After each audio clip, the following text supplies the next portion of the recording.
Hi, this is Easy Once You Know It, and I have a video here on the Ruger Mini 30. A lot of people complain that the Mini 30 won't shoot the Russian ammo, and I fall into the group of those people complaining. Some people say they have no problem. I think they're lucky or whatever, but I have a failure to fire about 10% of the time. A lot of other people have the same failure rate. So I looked at the back of my rounds that I shot, and I compared my SKS round to my Mini 30 round, and I don't know if you can see the difference. The SKS is a really sweet, nice, clean protrusion from the firing pin, and the other one is kind of messed up looking. I'll draw what they look like because you probably can't see it on the camera. The SKS, a sweet, nice, clean indentation. On the Mini 30, kind of got a crater with an indentation in the middle of it. So the impact of this one is going to set the firing off, and this one doesn't have quite the impact. So I looked at the face of the bolt, and what I had was a little volcano around the hole where the firing pin protrudes. And I'll draw that, and kind of the face of the bolt. Okay. This is a hole where the firing pin comes out. The firing pin sticking out. Around the hole where they drilled this hole from the Ruger factory, they left this metal bulged up here. Okay, so what was happening when the bolt was driving the bullet forward into the chamber, it was indenting the primer a little bit, and when the firing pin struck it, it was striking inside already an indentation. Okay, so that was a really weak strike on the back of the bullet, and that's probably one of the reasons it was a failure to fire. So what I did was I polished that up with some stones. I got some various stones here, and I polished the face of the bolt up. You can use a file, whatever you have. I didn't take any of the metal off. I just took the bulge off. I didn't take any of the face of it off. Just a little bit of polish, maybe half a thousandth. I didn't want to affect the headspace. The second thing I did was I measured the firing pin protrusion.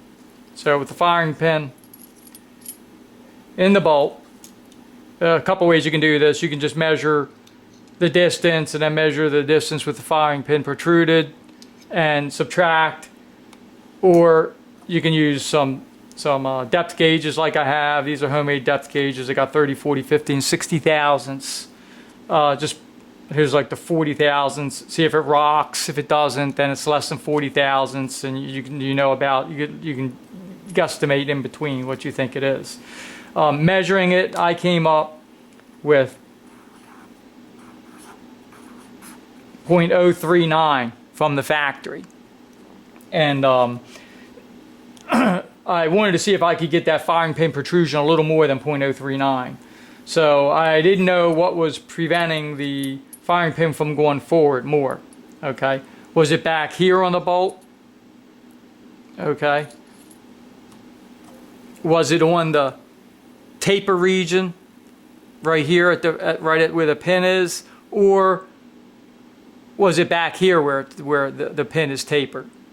Okay, so what I did, I put some dye on it. You can use some Prussian blue, or you can use a Sharpie and just put some ink on the different spots. Put it back in the bolt. Okay, and just push the bolt forward and wiggle it, right? And then take it out and then see where your dye is rubbed off. And mine was rubbed off in the back here. So it was hitting in the back here. So I put this in soft jaws of a vise, and I polished this with emery cloth, and then followed it with 400, 600,000, worked my way up. I polished it with crocus cloth in the end, and I took some metal off of here and put it back in, put the firing pin back in, remeasured it, and I increased the firing pin protrusion to 0.46. Okay, so I added 7 thousandths to the firing pin protrusion, which isn't much at all, but that should help. It's definitely not too much. And with that extra firing pin protrusion and the polishing of the bolt face, so I got a clean strike from the firing pin, I believe this is going to work. I'll get back to you and for sure and let you know. I didn't show you how to disassemble the bolt. Not many videos on that. It's a pain in the butt. There's only 5 parts to the whole thing. The extractor, it just slides in really easy. You don't need a punch or anything to take it out. It just falls out. Okay. But what you have to do is this, there's a hole in here where the spring sits down the side. Okay, and then this pin goes in. It's obvious which way that goes.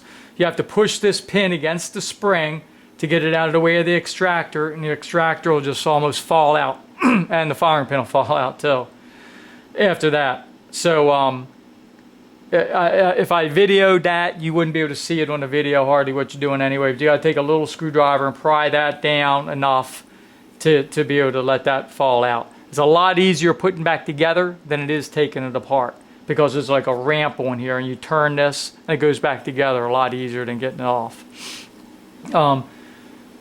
That's that. I hope this helps you people, and I'll let you know how this turns out. Probably not anytime soon, but I'll let you know. Hi guys, this is Easy Once You Know, back with a follow-up on the Mini 30 repairs. I'm going to, at this point, claim a success. No failure to fires. I'm going to show you the back of the rounds, the spent casings there in a minute, and you'll see the big difference due to the little bolt repairs that I did. And I am calling them repairs because it should have come from the factory where it's able to shoot the Russian ammo, and it didn't. So that's definitely a repair. Shame on Ruger for that.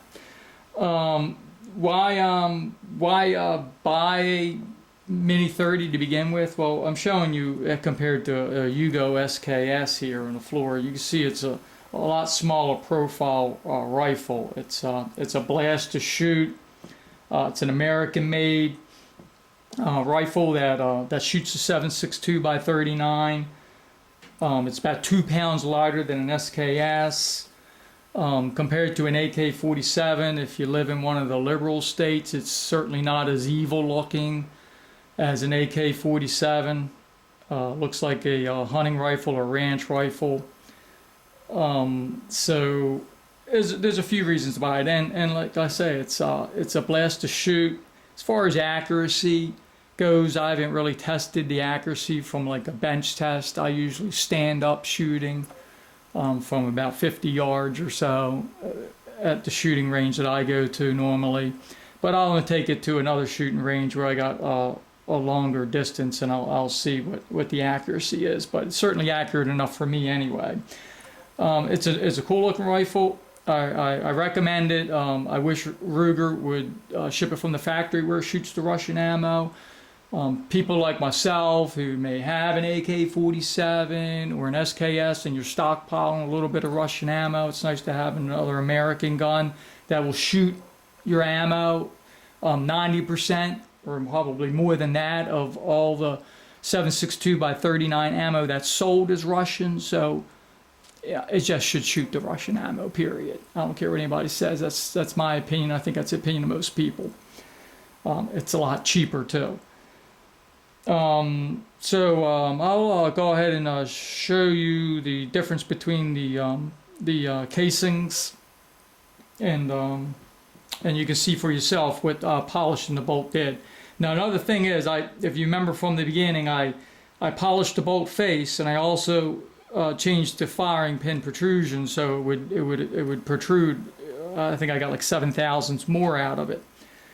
If you got one that doesn't shoot the Russian ammo, as a lot of people do have a Mini 30 that won't shoot the Russian reliably, then you may just want to start with polishing the bolt face first. See if that works before you go to the extra trouble of modifying the pin itself. So I think that would probably do it. But I fired 100 rounds off, not one failure to fire. No way I could do that before. I was getting if I was getting off 10 rounds without a failure to fire, I was lucky. So problem solved. It's fixed. I think this thing's 100% reliable right now, and I'll go ahead and show you the back of the spent case. Okay, these are the spent casings before any mods. You can see that there's a large dent, and then you can see the strike of the firing pin inside of it. That large dent is from the bolt face. So you had the firing pin striking inside what was already a crater created by the bolt face. And you just didn't get clean strikes. And hence the failure to fire about 10% of the time. Okay, so look at your shells if you're having that problem. See what they look like. Now let's move on to the after ones. Check these out.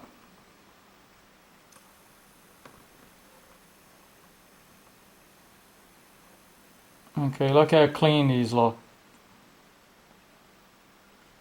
Once again, I'll put two next to them.